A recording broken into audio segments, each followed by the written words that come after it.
Brother வணக்கம். என்னங்க வணக்கத்தையே விரட்டலா சொல்றீங்களே தம்பி. வணக்கம். போன சிஎம் பிறந்தநாள் அப்போ நம்ம ஷோல மீட் பண்ணது, இப்போ இந்த சிஎம் பிறந்தநாள் அப்போ தான் திருப்பி மீட் பண்றோம். அவ்வளவு நாள் ஆகிடுச்சுன்னு சொல்ல வரீங்க. வரத்துக்குள்ளார ஆட்சி மாற்றமே ஏற்பட்டுருச்சு. ஆமா தம்பிகள் நீங்க சூப்பரா பண்ணிட்டு இருக்கீங்க, அதனால தான் அப்படியே நம்ம ஓரமா போவோம் அப்படின்னு போயிட்டோம். அப்போ வாங்க. சரி வந்திருக்கீங்க, என்ன சிறப்பு இன்னைக்கு? நிறைய சிறப்பு இருக்கு. முக்கியமா நம்முடைய விகடன் டிஜிட்டல் சப்ஸ்கிரைப் வந்துட்டு நிறைய ஆஃபர்லாம் கொடுத்துருக்காங்க சிபி. அதுல பாத்தீங்கன்னா லைஃப் டைம் செட்டில்மெண்ட் அப்படிங்குவாங்களே, அந்த மாதிரி லைஃப் டைம் பார்த்தோம்னா நம்முடைய டிஜிட்டல் ஆர்டிகல்ஸ் இவை எல்லாமே 19,999 ரூபாய்க்கு நம்ம ஆக்சுவலா படிக்கணும் வாங்க, அவ்வளவு கட்டி. ஆனா இப்ப ஆஃபர்ல பார்த்தோம்னா வெறும் 8,999 ரூபா தான். கிட்டத்தட்ட 11,000 ரூபாய் நமக்கு மிச்சப்படுத்தி கொடுக்குறாங்க. வேணுங்கிறவங்க நிச்சயம் வந்து பயன்படுத்தியோங்க அந்த லைஃப் டைம் ஆஃபரை. அதே மாதிரி 1 இயர் பேக் வந்து 1,749 ரூபா, அதை வந்து 899 ரூபாய்க்கு வந்து கொடுக்குறாங்க. 850 ரூபா சேமிப்பாகும். அதே மாதிரி 2 இயர்ஸ் பேக் வந்து 2,998 ரூபா 1,799 ரூபாய்க்கு வந்து கொடுக்குறாங்க. கிட்டத்தட்ட 1,199 ரூபா வந்து மிச்சமாகும். வேணுங்கிற நிச்சயம் வந்து பயன்படுத்திக்கோங்க. அந்த லிங்க் வந்து டிஸ்கிரிப்ஷன்லயும் ஃபர்ஸ்ட் கமெண்ட்லயும் இருக்கு.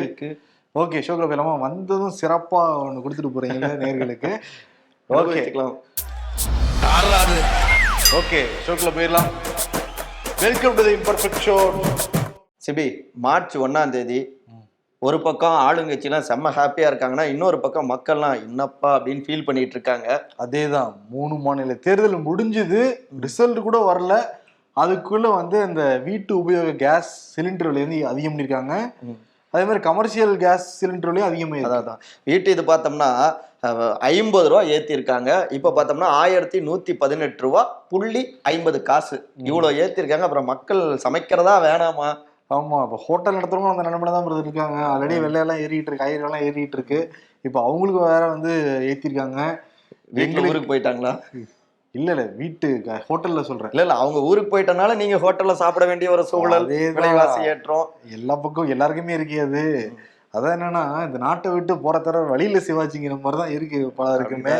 இப்ப கைலாசா ஒருத்தர் போயிருக்காருல்ல, எங்க இருக்காருன்னே தெரியல. அந்த கைலாசா எங்க தாங்க இருக்கு அப்படிங்கிற மாதிரிதான் கேள்வி எல்லாம் கேட்டுக்கிட்டு இருக்காங்க. பிரதிநிதி எல்லாம் போய் உட்கார்ந்து இருக்காங்க. ஆமா பிரதர், ஐநால போய் உட்கார்ந்து இருக்காங்க. பிரான்ஸ், இங்கிலாந்து, யுஎஸ்ஏல சேர்ந்த நித்யானந்தாவுடைய சிஷ்யைகளாம்.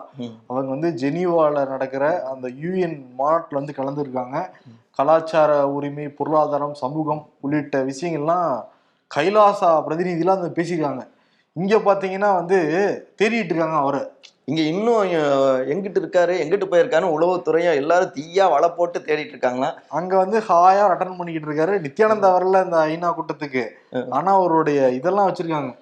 இதுக்கெல்லாம் நான் வர மாட்டேங்க, என்னோட சிஷ்யை போய்ப்பாங்க, நான் பாத்துக்கிறேன். நான் வீடியோ விடுறது, ஆடியோ ரிலீஸ் பண்றது, இதுதான் இருக்கணும். ஹாப்பியா இருக்காப்ல மனுஷன். ஹாப்பியா இருக்காரு மனுஷன். அங்கெல்லாம் சிலிண்டர் விலை எவ்வளோன்னு தெரியல. இந்த வீடியோ நிச்சயம் பாப்பாரு நித்யானந்தா. பாத்தீங்கன்னா அடுத்த வீடியோல அங்க சிலிண்டர் விலை எல்லாம் எவ்வளோன்னு சொன்னீங்கன்னா, நிறைய பேர் கைலாசம் கூப்பிட்டு இருக்கீங்களா, சிலிண்டர் விலையை பார்த்துட்டாவது நிறைய பேர் குடும்பமா வரலாமா இல்ல என்ன அப்படின்னு யோசிப்பாங்க. ஆமா, இது எல்லாமே பார்த்தா நம்ம ஆட்கள் இன்னும் தேடிட்டு இருக்காங்களேன்னா இதுல வருத்தமான விஷயமா இருக்கு. அதேதான், ஏதாவது பண்ணிட்டோம். ஆனா பாருங்க, இங்க எப்படிலாம் இருக்குன்னா, இன்னொரு பக்கம் செம்ம ஹாப்பியா நிறைய பேர் சுத்திட்டு இருக்காங்க போல. ஆமா, இந்த ஆளும் கட்சி தரப்பு வந்து உற்சாகமாயிட்டாங்க. நேத்துல இருந்தே வந்து கோலாகல திருவிழா தான் முதல்வருடைய பிறந்த நாளைக்கு. இன்னைக்கு காலையில் அண்ணா சாலை வர்றதுக்குள்ளார போதும் நான் இருக்கேன் எல்லாருக்குமே.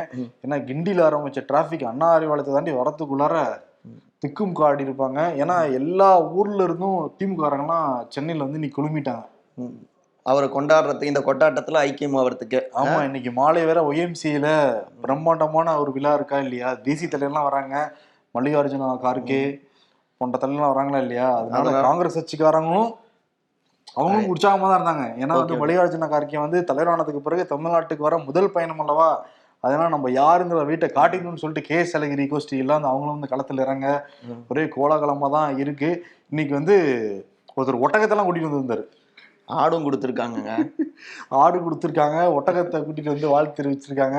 அந்த ஒட்டகத்துக்கு பாத்தீங்களா திமுக கொடியெல்லாம் போத்திட்டு வந்தாங்க. அந்த சைஸுக்கு செஞ்சு போத்தி எடுத்துட்டு வந்திருக்காங்க பாத்தீங்களா இல்லையா. உடன்பிறப்பு ஒட்டகம்.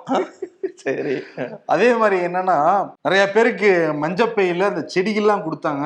ரொம்ப நல்ல விஷயம். தமிழ்நாடு முழுக்க அந்த சிஎம் பிறந்த நாளைக்கு இப்படி செய்யறப்ப அந்த பிரச்சாரமாவும் இருக்கு இல்லையா. உண்மைதான். அதே நேரத்துல தேசிய அளவுல பல்வேறு தலைவர்கள், நம்முடைய பிரதமர் மோடி அவரு பலருமே முதலமைச்சருக்கு வந்துட்டு வாழ்த்துக்களை தெரிவிச்சிருக்காங்க. ஆமா, ஜனாதிபதியே தெரிவிச்சிருக்காங்க. நேற்று கமலஹாசன் போய் எங்கள் முதல்வர் எங்கள் பெருமைன்ற அந்த புகைப்பட காட்சி தொடர்றா இல்லையோ, நானும் சீன் இருக்கனா இல்லையான்னு சொல்லிட்டு ரஜினி நேத்தே வீடியோ போட்டிருக்காரு, வாழ்த்து வீடியோ வெளியிட்டு இருக்காரு. இவரு சீன் பை சீன் தாங்க நாங்க சீன் எடுக்க முடியும், கூட்டணியா இல்லையான்னு கிளைமாக்ஸ உடனே சொல்ல முடியாதுன்னு அதே கமல்ஹாசன் நேத்து சொல்லியிருக்காரு. தடுக்க நினைப்பவர்களை வந்துட்டு ஒன்னும் இல்லாம நாங்க பண்ணிருவோம், சூப்பரான முதல்வர் அப்படின்லாம் பேசியிருக்காரு. முன்னாடி பின்னாடி எல்லாம் பேசியிருக்காரு. சீட்டு கன்ஃபார்ம் 2024 மக்கள் நீதி மையத்துக்கு ஒரு சீட்டு கன்ஃபார்ம் தெரியுது. இங்க கட்சி எல்லாம் போட்டு வச்சிருக்காரு. இதன் மூலமாக கமலஹாசன் 2024க்கான டீசரை இப்பயே வெளியிட்டாரு. அதே கூட்டணி தான். அதேதான். நேற்று வந்து தமிழிசை சவுந்தரராஜன், இன்னைக்கு காலையில வந்து அண்ணாமலை, எல் முருகன், ஆளுநரா போயிருக்கிற சிபி ராதாகிருஷ்ணன் சொல்லிட்டு பாஜக வாழ்த்து மலை. ஆனா ட்விட்டர்ல வாழ்த்து போடல திருமாவளவன், ஆனா நேர்ல போய் வாழ்த்து தெரிவிச்சிருந்தாரு. நேத்து வேற வந்து வள்ளுவர் கோட்டத்துல பிஜேபிக்கு அந்த எதிர்த்து ஒரு மாநாடே வந்து போட்டிருந்தாங்க. பாசிச ஆட்சியை நடத்திக்கிட்டு இருக்காங்க இந்தியா முழுவதும். அதை தாண்டி என்னன்னா, எனக்கு பதவிங்கிறதே முடிக்கு சமம் தான். எனக்கு பிஜேபி பாமக கூட்டணியில் இருக்கிற இடத்துல விடுதலை சிறுத்தைகள் வந்து இருக்க மாட்டோம் அப்படின்லாம் வந்து முழங்கியிருந்தாரு திருமாவளவன். அதெல்லாம் தாண்டி ஹைலைட் என்னன்னா, தமிழ்நாடு காவல்துறை வந்து முதல்வர் கட்டுப்பாட்டில் இருக்கா, அமித்ஷா கட்டுப்பாட்டில் இருக்காங்கிற கேள்வி வந்து வச்சிருந்தார். என்ன அப்படின்னா, அவங்களுடைய இப்ப கூட்டணி கட்சியினருக்கு வந்து நிறைய நெருக்கடி எல்லாம் கொடுத்துருக்காங்க. முக்கியமா பார்த்தோம்னா பாஜகவினர் நிறைய அளவுல வந்துட்டு வன்முறை பேச்செல்லாம் பேசினாங்க. அண்ணாமலை அவர் பேசுறப்ப கூட சுடணும் அப்படின்லாம் பேசினாரு. இதெல்லாம் ட்விட்டர்ல எடுத்து போட்டிருக்காரு திருமாவளவன். ஆனா அவர் மீதெல்லாம் இன்னும் வழக்கு பதிவுல சட்டப்படி என்ன நடவடிக்கை எடுக்கிறீங்க? இது மட்டும் இல்ல, கொஞ்ச நாளைக்கு முன்னாடி பார்த்தோம்னா விருதாச்சலத்துக்கு ஒரு பொதுக்கூட்டத்துக்கு போறப்ப திராவிடர் கழகத்துடைய ஆசிரியர் வீரமணி அவர் போறப்பவே பார்த்தோம்னா சிலர் வந்து தடுக்கலாம் முயற்சி செஞ்சு வன்முறையெல்லாம் இது பண்ணாங்க. இப்படி நிறைய வன்முறையெல்லாம் இங்க நடக்குது. வேணும்னே ஒரு பதற்றத்தை உருவாக்க நினைக்கிறாங்க. அப்படிப்பட்டவர்களை வேடிக்கை பார்த்துட்டு இருக்கு காவல்துறை. இதெல்லாம் வச்சுதான் காவல்துறையா இல்லையே அமித்ஷா துறையாங்கிறாரு. இன்னும் தமிழ்நாட்டுக்குள்ளார நிறைய முக்கியமான காவல்துறையில பொறுப்புல எல்லாமே வடக்கு சார்ந்தவங்க அதிகாரிகளா இருக்காங்க. சோ அப்படி இப்படி முடிச்சு போடுறாங்க. அதனால அவங்களுக்கு சாதகமா பாஜக சாதகமா செயல்படுறாங்களான்னு கேட்டிருக்காரு. பொங்கிட்டாரு. இன்னொரு விஷயம் என்னன்னா, அந்த வேங்கவே இல்லை, இது வரைக்கும் யாருமே கைது செய்யப்படவே இல்லை. அவர் பேசுறப்போ வந்து முற்போக்கு சக்திகள் யாருமே கண்டனம் தெரிவிக்கவே இல்லைங்கிறதையும் வருத்தமா வந்து பதிவு பண்ணியிருந்தாரு. அந்த வருத்தம்லாம் இருக்கு திருமாவுக்கு, அதனாலதான் பொங்கி இருக்காரு. அதனாலதான் ஒரு மிரட்டல் மாதிரியும் நீங்க வந்து பாமக ஏன்னா இந்த பக்கம் வருதுங்கிற மாதிரிலாம் வந்து சில போக்குகள் காமிச்சிட்டு இருக்காங்க. அதனால பாமக எல்லாம் வந்தா நான் இங்க இருக்க மாட்டேன், அந்த பக்கம் போயிடுவேன் அப்படின்ட்டு. ஏற்கனவே எடப்பாடி அவருக்கும் ஆளுமை மிக்க தலைவன்லாம் அவர் பதிவு போட்டிருக்காரு. அதுதான் நீங்க இப்படி போடலாம், நாங்க வந்து அன்புமணி இங்க 10.5 விழுக்காடு அந்த உள் ஒதுக்கீடுக்காக பேசினா அதை நீங்க ஏன் முடிச்சு போறீங்கன்னு திமுகவினர் சொல்றாங்க. கூட்டணிக்குள்ளாரே இத்தனை குஸ்தியா?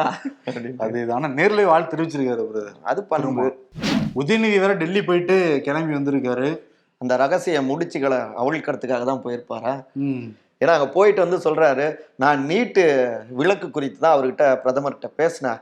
அவருமே அவருடைய தரப்பு விளக்கத்தை கொடுத்தாரு. ஆனாலும் தமிழ்நாட்டு மக்களுடைய உணர்வுகள் என்ன அப்படிங்கிறத நான் அழுத்தமா பதிவு செஞ்சுட்டேங்க அப்படின்னு சொல்லியிருக்காரு. சொல்லிட்டாரு. இதான் அந்த ரகசியம் நினைக்கிறேன். என்னை எதுவும் அடிக்காதீங்க, நான் பாருங்க நீட்டுக்காக போய் பிஎம் கிட்டேயே பேசிட்டு வந்துட்டேன் அப்படிங்கிறாரு. அதேதான். இப்போ டெல்லியிலையும் பல பிரச்சனை போய்கிட்டு தான் இருக்கு. மணிஷ் சிசோடியா வந்து சிபிஐல கைது செய்யப்பட்டாரு. அவர் வந்து ராஜினாமா கடிதத்தை கொடுத்தாரு. அதே மாதிரி சத்யேந்திர ஜெயின் சுகாதாரத்துறை அமைச்சராக இருந்தவர் அரவிந்த் கெஜ்ரிவாலுடைய அந்த ஆட்சியில அவர் வந்து ஹவாலா முறைகேட்டில் வந்து சிறையில் அடைக்கப்பட்டிருந்தாரு. 2 பேருமே நேற்று ரிசைன் பண்ணிருக்காங்க. 2 பேரும் ரிசைன் லெட்டரையும் வாங்கிட்டாரு அரவிந்த் கெஜ்ரிவால். இப்போ மொத்தத்தில் 5 பேர் இருக்காங்களாம் அமைச்சரவையில, டெல்லி அமைச்சரவையில. ஆமா, பஞ்சாப்ல வேற கச்சேரி போய்கிட்டு இருக்கு. இல்ல நீங்க அதுக்கு முன்னாடி டெல்லி வந்து ஏன் சொல்றீங்க இப்படியான பஞ்சாயத்தெல்லாம் இருக்கு, தமிழ்நாடு பக்கம் வந்துடக்கூடாதுன்னா? ஆமா, அப்படிலாம் நிறைய இருக்குமோ. ஏன்னா இங்க இன்னொரு விஷயத்தையும் சொல்றாங்க சிபி. சீக்கிரமா அவர் வந்து துணை முதலமைச்சர் ஆகிடுவாரு. அதை ஆக்கணுங்கிறதுக்காக தான் அவரை ப்ரொமோட் பண்ற வேலைகள்லாம் செஞ்சுட்டு இருக்காங்க. ஆட்சி மேலிடும். அதுல ஒண்ணுதான் பிரதமரை போய் பார்த்துட்டு வாங்க. நேஷனல் மீடியாவுடைய கவரேஜ் எல்லாம் உங்க முகத்துல பிளாஷ் அடிக்கும், உங்களுக்கும் எதிர்காலம் பிளாஷ் ஆயிடும். அப்படியே உற்சாகமா பிராண்ட் அதை உயர்த்துறாங்களா, அவ்வளவுதான். பிராண்ட் இமேஜை உயர்த்தி காட்ட சர்க்கார் படத்துடைய டைலாக் தான் ஞாபகம் வருது. அந்த பிராண்டை அழிக்கிறதுல தான்ப்பா நான் எக்ஸ்பர்ட் அப்படின்னு விஜய் சொல்றதுதான். அதேதான். இப்படியாக நீட்ல இருந்து தப்பிச்சுக்கலாம் அப்படின்ட்டு இது பேசிட்டு வந்திருக்காரு. இந்த பக்கம் இப்ப நான் பஞ்சாப்க்கு வரேன். பஞ்சாப்ல பார்த்தோம்னா இங்க நம்ம தமிழ்நாட்டுல இருந்து போனவர் தான் அங்க ஆளுநர். பன்வாரிலால் புரோஹித். அவருக்கு வந்து சுப்ரீம் கோர்ட் உச்சநீதிமன்றம் சில அட்வைஸும் கொடுத்திருக்கு. மாநில அரசாங்களுடைய முடிவுகளுக்கு ஆளுநர் கட்டுப்படணும், நீங்க தன்னிச்சையா எதுவும் பண்ணாதீங்க அப்படின்னு தான் அதுல சொல்லப்படுகின்ற விஷயம். இது இங்க தமிழ்நாட்டுக்கும் பொருந்துங்க, இதை எடுத்துக்கலாம். எல்லா ஆளுநருக்குமே பொருந்துமா இல்லையா? எல்லா ஆளுநர்களும் பொருந்தது. பஞ்சாப் மட்டும் சொன்னதான் நம்ம எடுத்துக்க முடியாது இல்ல. அது வேணா உண்மைதான். இல்ல தமிழ்நாட்டுலதான் டிசம்லாம் சத்தம் அதிகம் கேக்குது இல்லையா? இல்ல பிரதர், பிஜேபி ஆளாத எல்லா மாநிலங்களையும் இப்படி சொல்ல வரீங்க. கரெக்ட். இந்த பாரு, தெலுங்கானால பாருங்க அப்படிதான் இருக்கு, தமிழ்நாட்டுல அப்படிதான் இருக்கு, கேரளாவில் அப்படிதான் இருக்கு, பல இடங்கள்ல அப்படிதானே இருக்கு. அதை தாண்டி என்னன்னா, கர்நாடகாவில் வந்து ஒரு புதுமையான ஒரு விஷயத்த வந்து ஒரு ஆசிரியர் பண்ணியிருக்காரு, பேராசிரியர் பண்ணியிருக்காரு. கரெக்ட். ரோபோ தானே, அவரோட பேரோட சொல்லணும் சிபி. முக்கியமா நல்ல விஷயம் எல்லாம் பண்ணியிருக்காரு அவரு, எழுதி வச்சிருக்கேன், அதுக்காக இதை நீங்க கேட்பீங்கன்னு.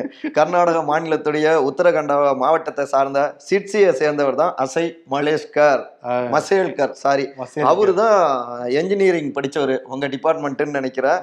நல்லா வந்துட்டு இந்த மாதிரி ஒரு குழந்தைகளுக்கு வந்துட்டு ஆசிரியர்கள் இந்த சிரமத்தெல்லாம் குறைக்கணும் அப்படின்னு சொல்லிட்டு ஒரு ரோபோ வந்து உருவாக்கியிருக்காரு. 4ஆம் வகுப்பு வரைக்கும் அந்த ரோபோவே எல்லாமே சொல்லி கொடுக்குமா. அது யாராவது மாணவர்கள் கேள்வி கேட்டா கூட அதுக்கு பதில் சொல்ற திறமை இந்த ரோபோக்கு வந்து இருக்கான். பூம் பூம் ரோபோடா அப்படிங்கிற மாதிரி அங்க ஒரு சிட்டி உருவாயிட்டாரு, அங்க ஒரு சிட்டி இருக்காரு. இங்க வந்து என்னன்னா, தொடர்ந்து வந்து நிறைய வாக்குறுதிகள் கொடுத்தாங்க திமுக அரசு, நிறைவேற்றலன்னு தான் கேள்வி கேட்டு இருந்தாங்க. அதே மாதிரி அனைத்து துறை செயலாளர்களுக்கும் நிதித்துறை தலைமைச் செயலாளர் வந்து ஒரு சுற்றறிக்கை அனுப்பியிருந்தார் நேற்று. இந்த பழைய ஓய்வூதியத்துல யார் யாரெல்லாம் மாறினாங்க சொல்லுங்க அப்படின்ட்டு. இவங்க கொடுத்த வாக்குறுதி தான் நிறைவேற்ற போறதுக்காக டீட்டெயில் கேட்டிருக்காங்க போலன்னு சொல்லிட்டு அரசாங்க ஊழியர்கள் மத்தியில் ஒரே வந்து உற்சாகம் வந்து பொங்குச்சு. என்ன டீட்டெயில்னு விசாரிச்சா, அந்த 2004க்கு பிறகு புதிய பென்ஷன் வந்துருச்சு. இப்போ 2003 வரைக்கும் தான் பழைய பென்ஷன். இப்போ 2003க்கு முன்னாடி என்ன இருந்தாங்கன்னா, நிறைய பேர் டெம்பரரியா இருந்து பர்மனண்டா மாறிட்டாங்க. 2004க்கு அப்புறம் தான் மாறுறாங்க. ஆனா அது 2003க்கு முன்னாடியே வேலை செஞ்சுக்கிட்டு இருந்தாங்க. அவங்களுக்கும் புதிய பென்ஷன் தான் சொன்னேன். அவங்க நீதிமன்றத்துக்கு போய் பழைய பென்ஷன்லாம் கேட்டு உத்தரவுலாம் கொடுத்துருக்காங்க. அந்த டீலாம் கேட்டிருக்காங்களாம். இதை பத்தியில இந்த ஆலோசனை பண்ணவே இல்லை, பதறாதீங்க அப்படிங்கிற மாதிரி வந்து சொல்லியிருக்காங்க. டீட்டெயிலா விசாரிக்க தான் டீட்டெயில் கேட்டிருக்காங்களோ. ஆமா, அவங்க மொத்தத்தில் நிறைவேற்ற மாட்டாங்களா, பழைய பென்ஷன் வராதான்னு சொல்லிட்டு திருப்பியும் வந்து அரசாங்க ஊழியர் வந்து கொந்தளிக்கிறாங்க. நிச்சயமா சிபி, நம்முடைய தமிழ்நாட்டுல ஒரு சிறு மாற்றம் ஏற்பட்டிருக்கு. மாமன்ற கூட்டத்துல 100 ஆண்டு பெருமை வாய்ந்த சென்னை மாமன்றத்துல சூப்பரான ஒரு விஷயம் என்னன்னா, இதுக்கு முன்னாடி பார்த்தோம்னா திருக்குறளோட தான் மாமன்ற கூட்டத்தை வந்து தொடங்குவாங்க. ஆனா மதிமுகவுடைய கவுன்சிலர் ஜீவன் அப்படிங்கிறவரு, இல்லைங்க நம்ம தமிழ்தாய் வாழ்த்தோடு தொடங்கணும்னா நல்லா இருக்குமே அப்படின்னு சொல்லியிருக்காங்க. மேயர் பிரியா அவங்களும் ஓகே நல்லா இருக்கே அப்படின்னு சொல்லியிருக்காங்க.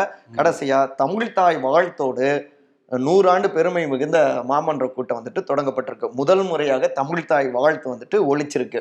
இதுக்கு முன்னாடி யாருக்கும் தோணவே இல்லை பார்த்தீங்களா? அந்த மதிமுகவுடைய நிர்வாகிக்கு தான் பாராட்டு தெரிவிக்கணும். உண்மை, ஜீவன் அவருக்கு தான் அந்த பாராட்டுகள் சேரும். நிச்சயமா.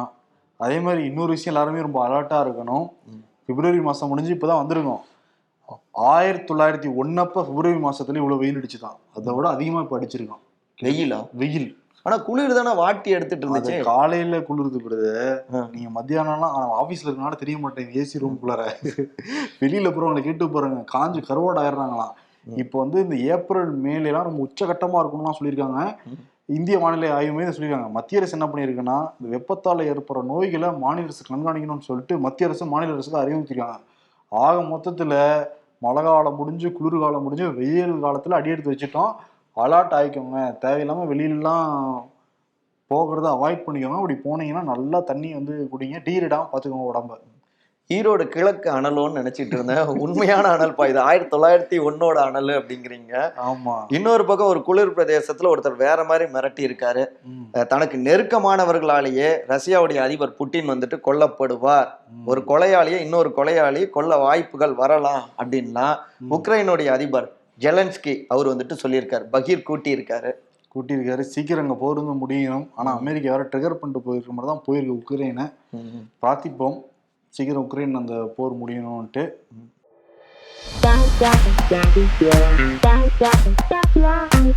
மொபைலுக்கு சார்ஜர் ஒரு வித்தியாசமா போட்டிருக்காரு, கொக்கிக்கெல்லாம் போட்டு. உங்க ஐடியா எனக்கு பிடிச்சிருக்கு. ஆமா, நல்லா இருக்குல்ல. மதுரை எய்ம்ஸ் தலைவராக உத்தரப்பிரதேசத்தை சேர்ந்த டாக்டர் பிரசாந்த் லவானியா நியமனம். முதல்ல மருத்துவமனையை கட்ட சொல்லுங்க அப்போ அப்படிங்கிறாங்க.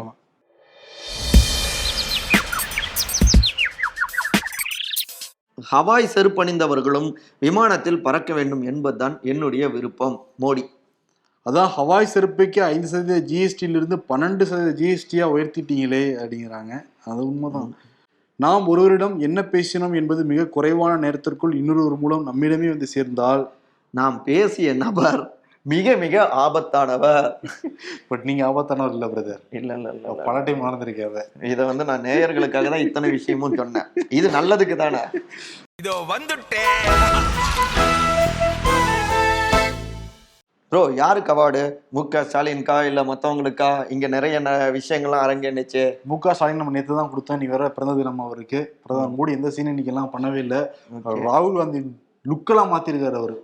தாடியெல்லாம் சேவ் பண்ணி சேவில் ஒரு மாதிரி ட்ரிம் எல்லாம் பண்ணி ஸ்மார்ட்டா வந்து அப்ப அவருக்கு ஒரு அவார்டா போடுங்க. அதுக்கு எப்படி ஒரு அவார்டெல்லாம் கொடுக்க முடியும்? லுக்குக்கெல்லாம் இல்லையா? லுக்குக்கெல்லாம் கொடுக்க முடியாதுல்ல. அதனால யாரு கொடுப்போம்னா கண்ணாமூச்சி விளையாடிட்டு இருக்காரு நித்யானந்தா. ஐநால போய் கைலாசான்னு உருவாக்குனாருன்னு தெரியும். அதுக்கு வாங்கி ஐநாலே போய் உட்காந்துட்டாருங்க அவரு. ஆனா இன்னும் இந்தியா கிட்ட இந்திய காவல்துறை கிட்ட வந்து கண்ணாமூச்சி விளையாடிக்கிட்டு இருக்காரு. அதனால கண்ணாமூச்சி ஏனடா அப்படிங்கிற விருது வந்து நித்யானந்தா கொடுத்துடலாம். அவரது கரெக்டா இருக்குமா? கரெக்ட். கண்ணாமூச்சி ஏனடா award goes to Kailasa Nithyananda. அதேதான். சிறப்பு. நன்றி. நாளை சந்திப்போம். வணக்கம். நன்றி.